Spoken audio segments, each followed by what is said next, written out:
I watched the election results, not on Tuesday night, but on Wednesday morning, and I watched the speech that Ayanna Pressley gave when she won the election in Massachusetts.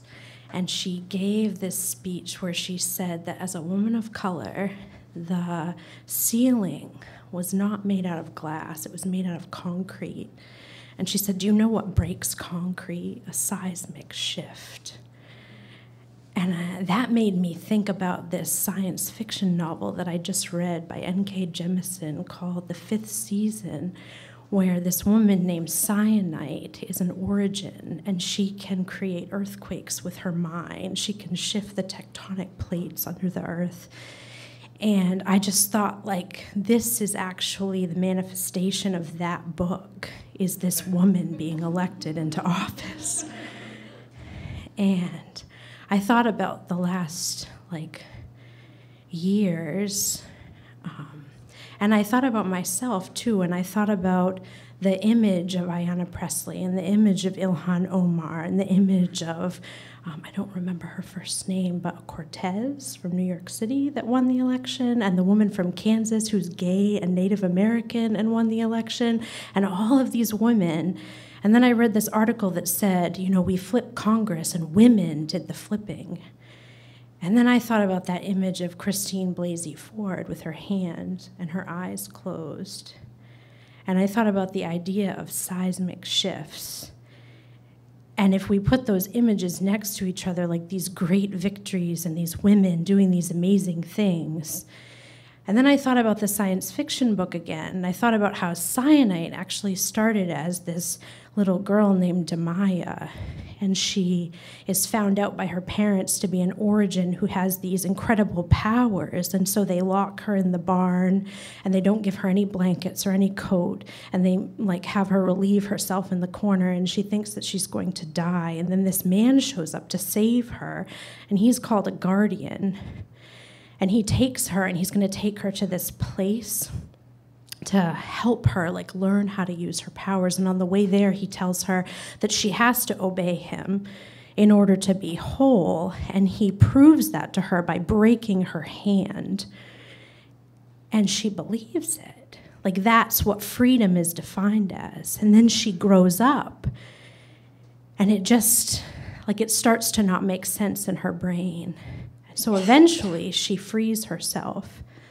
And so I thought about Ayanna Pressley, and I thought about myself, and I thought about all of these things that are happening in our world, and I thought to myself, we all have a place that power comes from, where that seismic shift, it isn't just about the victory that we might experience, it's also about the reason why we come to the work. And so if I think about that for myself, I think about growing up. I think about growing up in a household where I was abused by my father, where my mother was abused by my father. I grew up very middle class. I grew up in a very white environment. But I had this dad who hated women, hated women. And I remember being a little kid, and when they asked us in Sunday school, we want you to close your eyes and imagine what God looks like.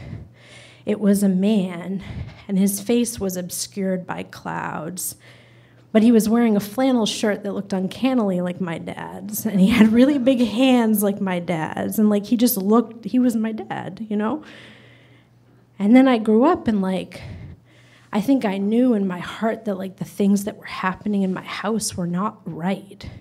And I didn't know what to call them. I didn't know that was called emotional abuse.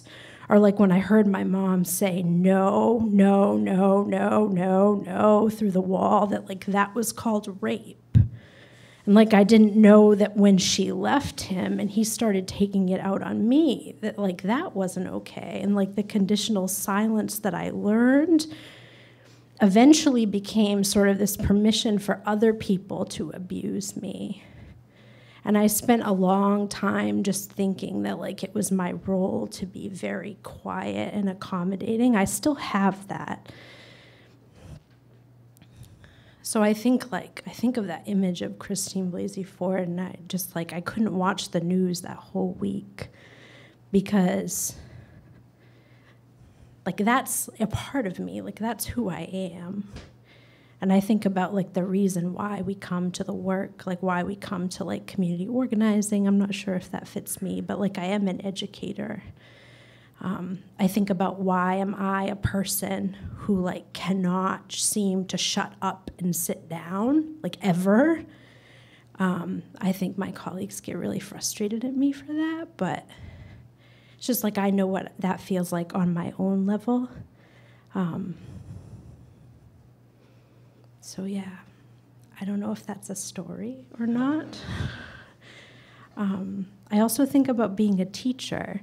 Like my first teaching job, I was part of an organization called Teach for America, which is a really fucked up organization. So fucked up. But it gave me the opportunity to teach in South Dakota. I taught on an Indian reservation in South Dakota. I also went to Smith College, which was like a very queer place. So like I went from like quiet, silent, like not good, to Smith where like they waved dildos around, and like our convocation we wore saran wrap. Like we made outfits out of saran wrap. Like you could see everything. Like it was just like, it was like too much liberation at once. And then I went to South Dakota and I worked on a reservation.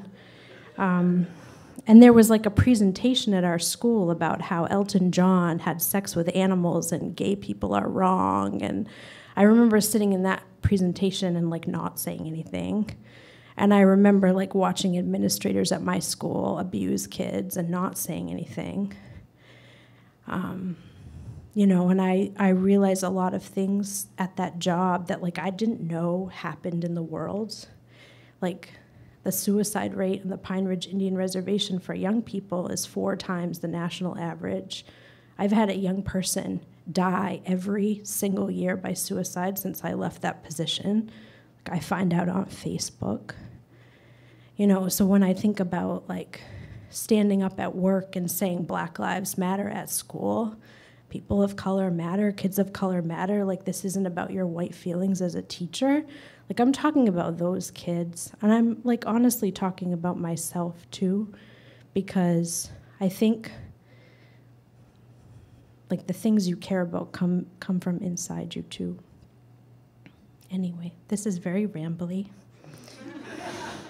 Thank you for letting me stand up here. And I think that everybody has a story like this.